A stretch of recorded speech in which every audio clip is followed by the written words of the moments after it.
Theatre ಇಲ್ಲ ಅನ್ನೋದು ಕೂಡ ನೀವು ಹೇಳ್ತಾ ಇರುವಂತಹ ಆರೋಪ ಮಾಡ್ತಾ ಇದ್ದೀರಾ. ಹಾಗಾಗಿ ಏನೆಲ್ಲ ಡಿಮ್ಯಾಂಡ್ ಮಾಡ್ತಾ ಇದ್ದೀರಾ ಅನ್ನೋದು? ಥಿಯೇಟರ್ಸೇ ಬಂದಿಲ್ಲ ಅಂದರೆ ನಾನು ಹೆಂಗೆ ಕಲೆಕ್ಷನ್ ತೊಗೊಳೋದು, ಏನು ಮಾಡೋಣ? ಅದಕ್ಕೆ ಚೇಂಬರಲ್ಲಿ ಆಲ್ರೆಡಿ ನಾನು 3 ದಿನ ಆಯಿತು ಲೆಟರ್ ಕೊಟ್ಟಿದ್ದೀನಿ. ಅವರಿಂದ ನನಗೆ ಇನ್ನೂ ಸ್ಪಂದನೆ ಬಂದಿಲ್ಲ. ಅಂದರೆ ಅವರು ಮಾತಾಡ್ತಾ ಇದ್ದಾರೆ ಥಿಯೇಟರ್ಸ್ ಅವ್ರ ಹತ್ರ, ಅಲ್ಲಿಂದ ಸ್ಪಂದನೆ ಬಂದಿಲ್ಲ. ಅದಕ್ಕೆ ಇವತ್ತು ಇನ್ನೊಂದ್ಸಲಿ ಮಾತಾಡೋಣ ಅಂತ ಬಂದಿದ್ದೀನಿ. ಮುಂದಕ್ಕೆ ನನಗೆ ಈಗ ಸಪೋರ್ಟ್ ಸಿಕ್ಕಿಲ್ಲ ಅಂದರೆ ಇವರೇ ನಾನು ಕನ್ನಡ ಸಿನಿಮಾ ಮಾಡಲ್ಲ. ನಾನು ಇವತ್ತು ಓಪನಾಗಿ ಹೇಳ್ತಾ ಇದ್ದೀನಿ. 15 ಕೋಟಿ ನಾನು ತೆಲುಗು ಸಿನಿಮಾ ತೊಗೊಂಬಂದು ಅದನ್ನು ಡಬ್ ಮಾಡ್ತೀನಿ. 1 ಕೋಟಿ 2 ಕೋಟಿ ಕೊಟ್ಟರೆ ನಂಗೆ ಸಿನಿಮಾ ಸಿಗುತ್ತೆ, ಲಾಸೇ ಆಗೋದಿಲ್ಲ. ನಾನೇನಕ್ಕೆ ಇಷ್ಟು ಒದ್ದಾಡಬೇಕು, ಥಿಯೇಟರ್ಗಳಿಗೆ ಇದು ಮಾಡಬೇಕು?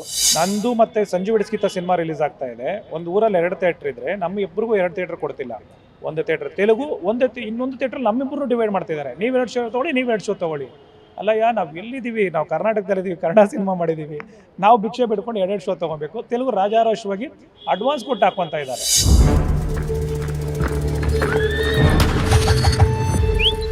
ನಮ್ಮ ಜೊತೆ ಚೂ ಮಂತರ್ ಸಿನಿಮಾದ ಪ್ರೊಡ್ಯೂಸರ್ ಇದ್ದಾರೆ. ನಾನು ಅವ್ರನ್ನ ಮಾತನಾಡಿಸ್ತಾ ಹೋಗ್ತೀನಿ. ಪ್ರಮೋಷನ್ಸ್ ಹೇಗೆ ನಡೀತಿದೆ, ಹಾಗೆ ಈಗ ಏನೆಲ್ಲ ಪ್ರಿಪ್ರೇಷನ್ಸ್ನ ಮಾಡ್ಕೊಂಡಿದ್ದಾರೆ. ಜನವರಿ 10ನೇ ತಾರೀಕು ಚೂ ಮಂತರ್ ಸಿನಿಮಾ ತೆರೆ ಕಾಣಬೇಕಾಗಿದೆ.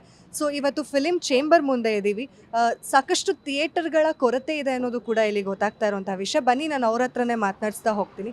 ಸರ್, ಈಗ high budget cinema Choo Mantar, Sharan ಅವರು, ಅದಿತಿ ಪ್ರಭುದೇವ ಅವರು, ಮೇಘನಾ ಅವರು, ಹೀಗೆ ಸಾಕಷ್ಟು ತಾರಾ ಬಳಗ ಇರುವಂತಹ ಸಿನಿಮಾ.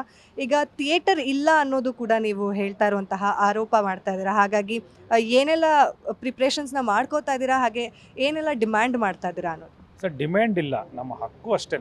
ಈಗ ಕರ್ನಾಟಕ ನಾನು ಮಾಡೋದು ಕನ್ನಡ ಸಿನಿಮಾ. ಈಗ ಮೈಸೂರು ಅಂತ ಒಂದು ದೊಡ್ಡ ಊರು, ಅಲ್ಲಿ ನಮಗೆ ಥಿಯೇಟ್ರ್ ಕೊಡಲಿಲ್ಲ.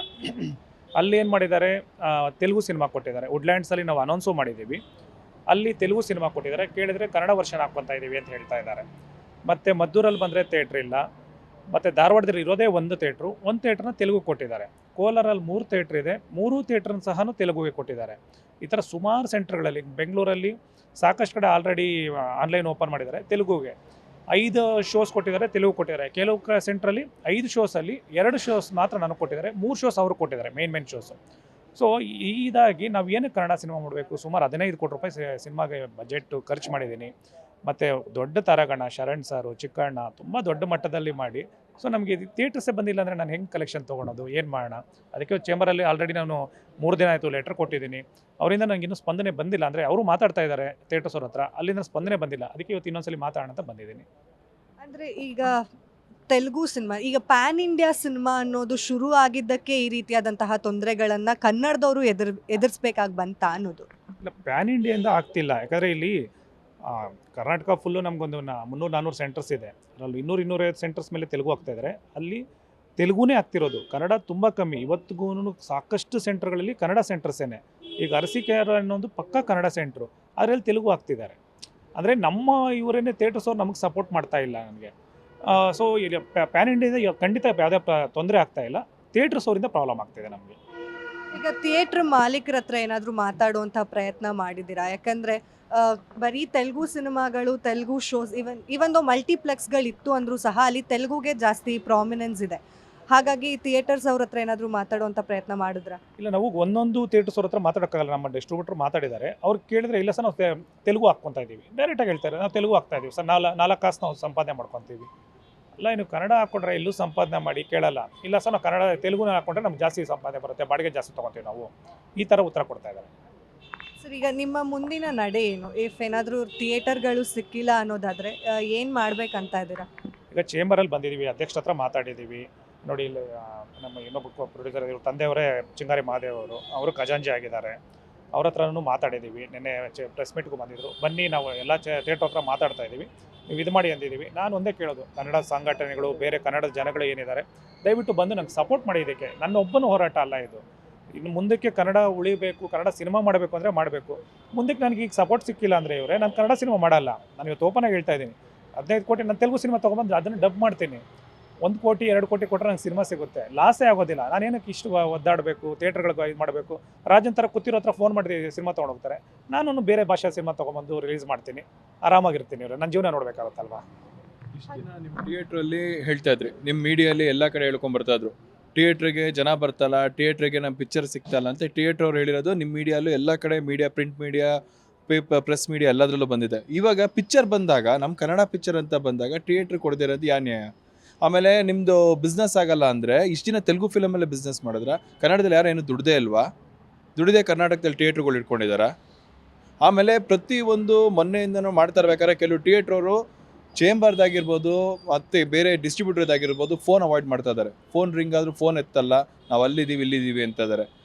ಅದೇ ವ್ಯಕ್ತಿ ನಾವು ಥಿಯೇಟ್ರ್ ಕ್ಲೋಸ್ ಮಾಡೋ ಪರಿಸ್ಥಿತಿ ಬಂದಿದೆ, ಥಿಯೇಟ್ರಿಗೆ ಯಾರು ಬರ್ತಲ್ಲ.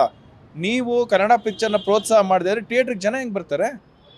ಇವಾಗ ಮಲ್ಟಿಪ್ಲೆಕ್ಸಲ್ಲಿ ಶೇರಿಂಗ್ ಬೇಸಿಸಲ್ಲಿ ಹೋಗ್ತಾರೆ. ನಿಮಗೆಲ್ಲ ಗೊತ್ತಿರೋದೇ ಇರೋದಲ್ಲ, ಶೇರಿಂಗ್ ಬೇಸಿಸಲ್ಲಿ ಹೋಗ್ತಾರೆ. ಯಾಕೆ ಕನ್ನಡ ಫಿಲಮಲ್ಲಿ ಶೇರಿಂಗ್ ಬರಲ್ಲ ಅಂತ ಅಂದ್ಕೊಂಡಿದ್ದೀರಾ? ಎಲ್ಲ ನೀವೇ ಅಸ್ಯೂಮ್ ಮಾಡ್ಕೊಂಬಿಟ್ರೆ ಅವಾಗೆಲ್ಲ ಪ್ರೊಡ್ಯೂಸರು ಬ್ಯಾಕ್ಔಟ್ ಆಗ್ತಾರೆ. ಇವತ್ತು ತರುಣ್ ಶಿವಣ್ಣನ ಪಿಕ್ಚರ್ ಮಾಡಿದ್ದಾರೆ, ರೋಸ್ ಅಂತ ಒಂದು ಪಿಕ್ಚರ್ ಮಾಡಿದ್ದಾರೆ. ಇವಾಗ ಶರಣ್ ಸರ್ ಪಿಕ್ಚರ್ ಮಾಡ್ತಾರೆ. ಶರಣ್ ಸರ್ ಒಬ್ಬರೇ ಇಲ್ಲ ಅಲ್ಲಿ. ಶರಣ್ ಸರ್ ಇದ್ದಾರೆ, ಚಿಕ್ಕಣ್ಣ ಅವರು ಇದ್ದಾರೆ, ಗುರುಕಿರಣ್ ಅವರು ಇದ್ದಾರೆ, ಆಮೇಲೆ ನಮ್ಮ ಸ್ಟಂಟ್ ಮಾಸ್ಟರ್ ಬಂದು ರವಿ ವರ್ಮ ಅವರು, ಎಲ್ಲರೂ ಅದಿತಿ ಪ್ರಭುದೇವ. ಇಷ್ಟು ಜನನ ಹಾಕೊಂಡು ಮಾಡಿದ ವ್ಯಕ್ತಿ ನಾಳೆ ಇವತ್ತಿಲ್ಲ ಅಂದರೆ ನಾಳೆ ಒಬ್ಬ ಪ್ರೊಡ್ಯೂಸರ್ನ ಕಳ್ಕೊಳ್ತೀವಿ. ಒಬ್ಬ ಪ್ರೊಡ್ಯೂಸರ್ ಹೋದರೆ ಥಿಯೇಟ್ರವ್ರಿಗೆ ಲಾಸು. ಥಿಯೇಟ್ರವ್ರಿಗೆ ತೆಲುಗು ಬರ್ಬೋದು, ಇನ್ನೊಂದು ಬರ್ಬೋದು. ನಾನು ಎಲ್ಲರಿಗೂ ಏನು ಹೇಳ್ತೇವೆ, ಒಬ್ಬ ಪ್ರೊಡ್ಯೂಸರ್ ಹೋದರೆ ಟೆಕ್ನಿಷಿಯನ್ಸ್ ಎಷ್ಟು ಜನ ಹೋಗ್ತಾರೆ, ಒಕ್ಕೂಟದಲ್ಲಿ ಎಷ್ಟು ಜನ ಪ್ರೊಡ್ಯೂಸರಿಂದ ಜೀವನ ನಡೆಸ್ತಾ ಇರ್ತಾರೆ. ಪ್ರತಿಯೊಂದು ಹೋಗುತ್ತೆ. ಇವತ್ತು ಒಂದಿನ ತೆಲುಗು ಸಿನಿಮಾ ಇನ್ನೊಂದು ಅಂತ ಹೇಳಿದ್ರೆ ನಾಳೆ ನಮ್ಮ ಕನ್ನಡ ಸಿನಿಮಾಗೆ ಯಾರು ಬರದೇ ಇರಬೇಕಾದ್ರೆ ಎಲ್ಲನೂ ಅವ್ರು ತೆಲುಗುಗೆ ಕೊಟ್ಕೊಂಡು ಕೂತ್ಕೊಳ್ಳಿ. Telugu, Hindi, other languages I am not against any other languages. But 100 ಸೆಂಟ್ರಲ್ಲಿ 70% ನಮಗೆ ರಿಸರ್ವ್ ಆಗಬೇಕು, 30% ಬೇರೆ ಲ್ಯಾಂಗ್ವೇಜಸ್ಗಿರಲಿ. ಇದು ನಾನು ಕೇಳೋದು. ಆವಾಗ ಇದನ್ನು ಕೇಳಿದಾಗ ಏನು ಹೇಳ್ತಾರೆ, ಸರ್ ಪ್ಯಾನ್ ಇಂಡಿಯಾ ನಾವು ಕನ್ನಡದಲ್ಲೇ ಆಗ್ತಾ ಇದ್ದೀವಿ ಅಂತಾರೆ. ಸ್ವಾಮಿ, ನೀವು ಪ್ಯಾನ್ ಇಂಡಿಯಾ ಕನ್ನಡದಲ್ಲಿ ಆಗ್ತಾಯಿರ, ಅದೇ ಥರ ನಮ್ಮ ಭಾಷೆನ ಬೇರೆ ಕಡೆ ಹಂಗೆ ಮಾಡ್ತಾರಾ? ನಾವು ಪ್ಯಾನ್ ಇಂಡಿಯಾ ಮಾಡ್ತಾ ಇದ್ದೀವಿ, ಎಲ್ಲನೂ ಮಾಡ್ತಾಯಿದ್ದೀವಿ. ಅದೇ ಥರ ನಮಗೆ 100% ಇವಾಗ ಆಂಧ್ರಾಗೆ ಹೋದರೆ ತೆಲುಗು ಡಬ್ ಮಾಡ್ತೀವಿ ಅಂದರೆ 100% ಥಿಯೇಟರ್ಸ್ ಕೊಡ್ತಾರಾ? ಅದನ್ನು ಯಾರೂ ಯೋಚನೆ ಮಾಡ್ತಲ್ಲ. ಇದು ನನ್ನ I am standing for Tarun and I am standing for film industry. That's it. Sir, ಈಗ ಸಿನಿಮಾ ಅಂತ ಬಂದಾಗ ಪ್ರೊಡ್ಯೂಸರ್ ತುಂಬಾ ಇಂಪಾರ್ಟೆಂಟ್ ಆಗ್ತಾರೆ. ಅವರು ಹಾಕುವಂತಹ ದುಡ್ಡು ಮೇಲೆ ಸಾಕಷ್ಟು ಜನರ ಬದುಕು ಆಧಾರ ಆಗಿರುತ್ತೆ. ಈಗ ನೀವು ಈ ರೀತಿಯಾದಂತಹ ನಿರ್ಧಾರ ತಗೊಂಡಿದ್ದೀರಾ ಅಂದರೆ ನಮಗೂ ಆ್ಯಕ್ಚುಲಾಗಿ ಒಂದು ಕಡೆ ಬೇಸರ ಆಗೋದು ಏನಪ್ಪ ಅಂದರೆ, ನಮ್ಮ ಕರ್ನಾಟಕದಲ್ಲಿ ನಮ್ಮ ಕನ್ನಡ ಸಿನಿಮಾಗಳಿಗೆ ನಾವು ಥಿಯೇಟರ್ಸ್ ಕೊಡಿ ಅಂತ ಕೇಳುವಂತಹ ಪರಿಸ್ಥಿತಿ ಬಂದಿದೆ ಅಂದರೆ ಅದು ನಿಜಕ್ಕೂ ಬೇಸರದ ಸಂಗತಿನೇ. ಏನು ಹೇಳ್ತೀರಾ ಇದಕ್ಕೆ? ಇಲ್ಲ, ಅದೇನೇ ಇವರೇ, ನಮ್ಮ ಇದಕ್ಕೆ ನಾವೇ ಭಿಕ್ಷೆ ಬೇಡಬೇಕು. ನೀವೇ ಹೇಳ್ತಾ ಇದ್ದೀರಲ್ವಾ, ಅಸಹ್ಯ ಅನಿಸುತ್ತೆ ನಮಗೆ. ಇಂಥದ್ದು ಏನಪ್ಪ ಇದೆ, ಒಬ್ಬೊಬ್ಬ ಇವರು ಮನು ಹೇಳ್ದಾಗೆ ಅವ್ರ ತಂದೆಯವರು, ಅಧ್ಯಕ್ಷರು ಎಲ್ಲ ಫೋನ್ ಮಾಡ್ತಿದ್ದಾರೆ, ಫೋನ್ ಎತ್ತಲ್ಲ. ಅಲ್ಲಿ ಯಾರೋ ಇನ್ಚಾರ್ಜ್ ಇರ್ತಾರೆ, ಅವರು ಮಾಡಿದ್ರೆ ಅವ್ರು ಊರಲ್ಲಿಲ್ಲ ಅಂತ ಹೇಳ್ತಾರೆ. ಒಬ್ರಿಗೆ ಇನ್ಚಾರ್ಜ್ ಕೊಟ್ಮೇಲೆ ಅವರೇ ನೋಡ್ಕೊತಾ ಇದ್ದಾರೆ, ಒಬ್ಬರೂ ಸಹಾಯ ಮಾಡ್ತಾ ಇಲ್ಲ. ನಂದು ಮತ್ತು ಸಂಜು ಬಿಡಿಸ್ಕಿತ್ತ ಸಿನಿಮಾ ರಿಲೀಸ್ ಆಗ್ತಾ ಇದೆ. ಒಂದು ಊರಲ್ಲಿ 2 ಥಿಯೇಟ್ರ್ ಇದ್ದರೆ ನಮ್ಮ ಇಬ್ಬರಿಗೂ 2 ಥಿಯೇಟ್ರ್ ಕೊಡ್ತಿಲ್ಲ. ಒಂದು ಥಿಯೇಟ್ರ್ ತೆಲುಗು, ಇನ್ನೊಂದು ಥಿಯೇಟ್ರಲ್ಲಿ ನಮ್ಮಿಬ್ಬರು ಡಿವೈಡ್ ಮಾಡ್ತಿದ್ದಾರೆ. ನೀವು 2 ಶೋ ತೊಗೊಳ್ಳಿ, ನೀವು 2 ಶೋ ತೊಗೊಳ್ಳಿ. ಅಲ್ಲಯ್ಯ, ನಾವು ಎಲ್ಲಿದ್ದೀವಿ? ನಾವು ಕರ್ನಾಟಕದಲ್ಲಿದ್ದೀವಿ, ಕನ್ನಡ ಸಿನಿಮಾ ಮಾಡಿದ್ದೀವಿ. ನಾವು ಭಿಕ್ಷೆ ಬಿಡ್ಕೊಂಡು 2 ಶೋ ತೊಗೊಬೇಕು. ತೆಲುಗು ರಾಜಾರೋಷವಾಗಿ ಅಡ್ವಾನ್ಸ್ ಕೊಟ್ಟು ಹಾಕ್ಕೊತಾ ಇದ್ದಾರೆ. ಏನು ಮಾಡ ಹೇಳಿ ನೀವೇನೆ? ಅಂದರೆ ಇದೇನಾದರೂ ಡಿಸ್ಟ್ರಿಬ್ಯೂಟರ್ಸ್ ಅವರ ಕೈವಾಡನೂ ಇದೆ ಅಂತಾನ? ಅಂದರೆ ಡಿಸ್ಟ್ರಿಬ್ಯೂಟರ್ಸ್ ಕೂಡ ಕೇಳಬೇಕು ಅನ್ನೋದು. ಅಂದರೆ ಈಗ ತೆಲುಗು ಸಿನಿಮಾಗೆ ಅಂತ ಒಂದಷ್ಟು ಡಿಸ್ಟ್ರಿಬ್ಯೂಟರ್ಸ್ಗಳಿರ್ತಾರೆ, ಅವರು ನಾವು ತೊಗೊಂಡಿದ್ದೀವಿ ಡಿಸ್ಟ್ರಿಬ್ಯೂಷನ್ಗೆ ಅಂತ ಹೇಳಿ ಸಾಕಷ್ಟು ಥಿಯೇಟರ್ಗಳನ್ನು ಅವ್ರ ಕೈಗೆ ಬರುವಂತೆ ಮಾಡ್ಕೋತಾರೆ. ಪ್ರಾಬಬ್ಲಿ ಅದು ಎಲ್ಲಾದರೂ ಫೇಲ್ ಆಗ್ತಿದ್ಯಾ ಅಂತ? ಇಲ್ಲ, ನಮಗೆ ಡಿಸ್ಟ್ರಿಬ್ಯೂಟರ್ ಆ್ಯಕ್ಚುಲಿ ಜಯಣ್ಣ ಮತ್ತು ಮೋಹನ್ ಅವರು ಮಾಡ್ಕೊಡ್ತಾ ಇದ್ದಾರೆ. ನಮ್ಮ ಮುಂದೆನೇ ಅವ್ರು ಮಾತಾಡ್ತಾ ಇದ್ದಾರೆ. ತುಂಬ ದೊಡ್ಡ distributor Jayanna, continue back to back cinema ಕೊಡೋ. ಅವರು ತೆಲುಗು ಸಿನಿಮಾ ತೊಗೊಂಡವರು ಕನ್ನಡದವರೇ. ಈಗ ನಮ್ಮ ಡಿಸ್ಟ್ರಿಬ್ಯೂಟರ್ ಏನಿದ್ದಾರೆ ಜಯಣ್ಣ, ಅವರೇ ಪರ್ಸನಲಾಗಿ ಫೋನ್ ಮಾಡಿದ್ದಾರೆ. ಈಗ ವುಡ್ಲ್ಯಾಂಡ್ಸ್ಗೆ ಕೇಳಿದ್ರೆ ಅವರು ವಾರ ಸಿನಿಮಾ ಕೊಡೋವಂಥವ್ರು ನಿಮಗೆ ಬ್ಯಾಕಪ್ಗೆ. ಅಂಥವ್ರಿಗೇನೆ ಇಲ್ಲ, ನಾನು ತೆಲುಗು ಕೊಟ್ಬಿಟ್ಟಿದ್ದೀನಿ, ಆಗ್ತಾ ಇಲ್ಲ ಅಂತ ಅವ್ರದೇ ಫೋನ್ ಅವಾಯ್ಡ್ ಮಾಡೋದು, ಅವ್ರಿಗೆ ಮಾಡದೇ ಇರೋದು. ಈ ಥರ ಥಿಯೇಟ್ರ್ಗಳವ್ರದ್ದು ಮಾಡ್ತಾ ಇರೋ ಸಮಸ್ಯೆ ಇದು. ಡಿಸ್ಟ್ರಿಬ್ಯೂಟರ್ ಖಂಡಿತ ಏನೂ ಮಾಡ್ತಾ ಇಲ್ಲ. ಈಗ ತೆಲುಗು ಡಿಸ್ಟ್ರಿಬ್ಯೂಟರ್ ಅವರು ದುಡ್ಡು ಹಾಕಿದ್ದಾರೆ, ಅವ್ರು ಫೋನ್ ಮಾಡಿ ನಂಗೆ ಥಿಯೇಟ್ರ್ ಕೊಡು ಅಂತ ಕೇಳ್ತಾರೆ. ಸೊ ಥಿಯೇಟ್ರವ್ರು ಇಲ್ಲಿ ಮಾಡ್ತಾ ಇರೋದು, ಥಿಯೇಟ್ರವ್ರ ವಂಚನೆ ಮಾಡ್ತಾ ಇರೋದು, ಡಿಸ್ಟ್ರಿಬ್ಯೂಟರ್ನ ಪ್ರಾಬ್ಲಮ್ ಆಗ್ತಿಲ್ಲ. ಅಂದರೆ ನಮ್ಮ ಕನ್ನಡ ಜನಾನೇ ತೆಲುಗು ಸಿನಿಮಾಗೆ ಅಷ್ಟು ಪ್ರೋತ್ಸಾಹ ಕೊಡ್ತಾ ಇದ್ದಾರಾ ಅಂತ ಒಂದು ಕಡೆ ಅನಿಸುತ್ತೆ. ಯಾಕಂದರೆ ಎಲ್ಲ ಥಿಯೇಟ್ರ್ ಮಾಲೀಕರು ತೆಲುಗು ಸಿನಿಮಾಗಳನ್ನು ಹಾಕೋಕ್ಕೆ ಮುಂದೆ ಬರ್ತಿದ್ದಾರೆ ಅಂದಾಗ ನಮ್ಮ ಜನನೂ ಎಲ್ಲೋ ಒಂದು ಕಡೆ ಕನ್ನಡಕ್ಕೆ ಪ್ರೋತ್ಸಾಹ ಕಮ್ಮಿ ಮಾಡ್ತಿದ್ದಾರಾ? ಅದು ನೀವು ಹೇಳಿದ್ದು ಎಲ್ಲ ಕಡೆ ತೆಲುಗು ಸಿನಿಮಾ ಆಗ್ತಾಗ ವಿಧಿ ಇಲ್ದಂಗೆ ಜನ ಹೋಗಿ ತೆಲುಗು ಸಿನಿಮಾನೇ ನೋಡ್ತಾರೆ. ನಮ್ಮ ಜನ ಪ್ರೋತ್ಸಾಹ ಮಾಡ್ತಾ ಇದ್ದಾರೆ ಅಂತಲ್ಲ. ಇವಾಗ ನಿಮ್ಗಿಲ್ಲಿ ಒಂದೇ ಥರ ಊಟ ಇದ್ದು ನಿಮ್ಗೆ ಆಪ್ಷನ್ ಇಲ್ಲ ಅಂದರೆ ಅದೇ ಊಟ ತಿಂತೀರಾ. ಅದೇ ಥರ ಆಗ್ತಾ ಇರೋದು ಇದು. ಅದು ಜನರಲ್ ಅದು ಇದಿರೋದು. ಯಾಕಂದರೆ ನಾವು ತೆಲುಗುಗೆ ನಾವು ಕನ್ನಡದವ್ರು ಸಪೋರ್ಟ್ ಮಾಡ್ತೀವಿ, ಇನ್ನೊಂದು ಮಾಡ್ತೀವಿ. ನಮ್ಮ ಕನ್ನಡದಲ್ಲಿ ಒಳ್ಳೊಳ್ಳೆ ಸಿನಿಮಾಗಳು ಬಂದಿದೆ. ಇವಾಗ ಮ್ಯಾಕ್ಸ್ ಬಂದಿದೆ, ಆಯ್ತಾ, UA ಬಂದಿದೆ. ಆ ಥರ ಯಾವ ಬೇರೆ ಲ್ಯಾಂಗ್ವೇಜಸ್ ಆ ಥರ ಪಿಕ್ಚರ್ ಬಂದಿಲ್ಲ. ಸೊ ನಮ್ದು ಎಲ್ಲ ತೆಲುಗು ನೋಡಿದಾಗ ಇವಾಗ ನಾನೊಬ್ಬ ಲೇಮನ್, ನನ್ನ ಫಿಲಮ್ ಇಂಡಸ್ಟ್ರಿನಲ್ಲಿ ಒಬ್ಬ ಲೇಮನ್ ನೋಡಿದ್ರೆ ಬುಕ್ ಮೈ ಶೋನಲ್ಲಿ ನೋಡ್ತೀನಿ. ಎಲ್ಲ ಕಡೆ ಅದೇ ಇದ್ದಾಗ ಬಿಡೋ ಎಂತೋ ನಾವು ಟೈಮ್ ಪಾಸ್ ಮಾಡಬೇಕಲ್ಲ, ಇದಕ್ಕೆ ಹೋಗೋಣ ಅಂತ ಅಲ್ಲೇ ಬುಕ್ ಮಾಡ್ತೀವಿ. ಈಕ್ವಲ್ ಇದ್ದಾಗ ಅವಾಗ ನಮಗೆ ಒಂದು ಯೋಚನೆ ಇದು ಬರುತ್ತೆ. ಅದು ಪ್ರಾಬ್ಲಮ್ ಆಗೋದು. ಅವಾಗ ಏನಾದ್ರು ಆಬ್ವಿಯಸ್ಲಿ ತೆಲುಗು ಕಡೆ ಒಲ್ಗೆ ಚೆನ್ನಾಗಿ, ಈ ಪಿಕ್ಚರ್ ಚೆನ್ನಾಗಿತ್ತು, ನಾಳೆ ಮತ್ತೆ ತೆಲುಗು ಕಡೆನೇ ಹೋಗ್ತಾನೆ ಅವನು. ಇದು ಪ್ರಾಬ್ಲಮ್ ಆಗ್ತಾ ಇರೋದು. ಹಾಗೆ ಚೂಮಂತರ್ ಸಿನಿಮಾ ಟ್ರೈಲರ್ ನೋಡಿದಾಗ ಆ್ಯಂಡ್ ಹಾಡುಗಳನ್ನು ಕೇಳಿದಾಗ ತುಂಬ ಅದ್ಭುತವಾಗಿ ಬಂದಿರುವಂತಹ ಸಿನಿಮಾ. ಅಂದರೆ ಮೇಕಿಂಗೇ ತುಂಬ ರಿಚ್ ಆಗಿ ಕಾಣಿಸುತ್ತೆ. ಹಾಲಿವುಡ್ ಸಿನಿಮಾಸಲ್ಲಿ, ಬಾಲಿವುಡ್ ಸಿನಿಮಾಸಲ್ಲಿ ನಾವು ಹಾರರ್ ಜಾನರನ್ನು ನೋಡ್ತಿದ್ವಿ. ಈಗ ಕನ್ನಡದಲ್ಲೂ ನೋಡುವಂತಹ ಅವಕಾಶ. ಸೊ ಏನು ಹೇಳ್ತೀರಾ ಜನಕ್ಕೆ? ಅಲ್ಲ, ಜನಕ್ಕೆ ಖಂಡಿತ ಬೇರೆ ಅದಕ್ಕೋಸ್ಕರ ನಮ್ದು ಇದಾಗಿರೋದು ಇವರೇ ನೋಡಿ. ಈಗ ಸೌಂಡ್ಗೆ ಬಂದು ರಸೂಲ್ ಪೊಕ್ಕಟ್ಟಿ ಆಸ್ಕರ್ ಅವಾರ್ಡ್ ವಿನ್ನರು. ಕನ್ನಡದಲ್ಲಿ ಯೋಚನೆನೂ ಮಾಡೋದಿಲ್ಲ. ಏನಕ್ಕೆ ಅಂದರೆ ಒಂದು ಸಿನಿಮಾಗೆ ಕನ್ನಡದಲ್ಲಿ ಮಟ್ಟದಲ್ಲಿ ನಂದು 5ನೇ ಸಿನಿಮಾ, ನಾವು ಸಾಮಾನ್ಯವಾಗಿ ಕೊಡೋದೇನೆ 5 ರಿಂದ 6 ಲಕ್ಷ ರೂಪಾಯಿ ಒಂದು ಸೌಂಡಿಗೆ ಖರ್ಚು ಮಾಡ್ತೀವಿ ನಾವು, ಸೌಂಡ್ ಡಿಸೈನಿಂಗ್ ಅಂತ. ಅಲ್ಲಿ ಒಬ್ಬ ರಸೂಲ್ ಪುಕ್ಕಟ್ಟೆ ಅನ್ನೋ ವ್ಯಕ್ತಿ ಒಂದು ಆ್ಯಡ್ಗೆ 85 ಲಕ್ಷ ತೊಗೊತಾರೆ, ಕೇವಲ 1 ನಿಮಿಷದ ಆ್ಯಡ್ಗೆ. ಒಂದು ಸಿನಿಮಾಗೆ 4 ರಿಂದ 5 ಕೋಟಿ ತೊಗೊತಾರೆ. ಅಂಥವ್ರು ನಾವು ಕರ್ಕೊಂಬಂದ್ರೆ ನಮ್ಗೆ ತುಂಬ ಒಂದು ಬೇರೆ ಪ್ರೈಸಲ್ಲೇ ಮಾಡಿದ್ದಾರೆ. ನಾನು ಒಂದು 20 ಸಿನಿಮಾಗೆ ಖರ್ಚು ಮಾಡೋ ದುಡ್ಡು ಒಂದು ಸಿನಿಮಾಗೆ ಸೌಂಡ್ ಡಿಸೈನಿಂಗ್ ಕೊಟ್ಟಿದ್ದೀನಿ, ಇಡೀ ಸಿನಿಮಾ ಸೆಟ್ ಹಾಕಿದ್ದೀನಿ.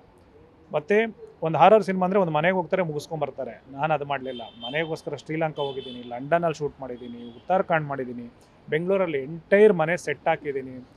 ಚಿಕ್ಕಣ್ಣ, ಶರಣ್ ಸಾರು, ಅದಿತಿ, ಮೇಘನ, ಪ್ರಭು, ಇದು ಓಂ ಪ್ರಕಾಶ್ ರಾವು, ಈ ಥರ ತುಂಬ ದೊಡ್ಡ ಮಟ್ಟದಲ್ಲಿ. ಮತ್ತು ಆ್ಯಕ್ಷನ್ ರವಿವರ್ಮ ಅವ್ರು ಸಿಗೋದೇ ಕಷ್ಟ. ಅವರು ಒಂದು ದಿನಕ್ಕೆ ಅವರು ಬಾಲಿವುಡಲ್ಲೆಲ್ಲ 5-5 ಲಕ್ಷ ಪೇಮೆಂಟ್ ತೊಗೊತಾರೆ.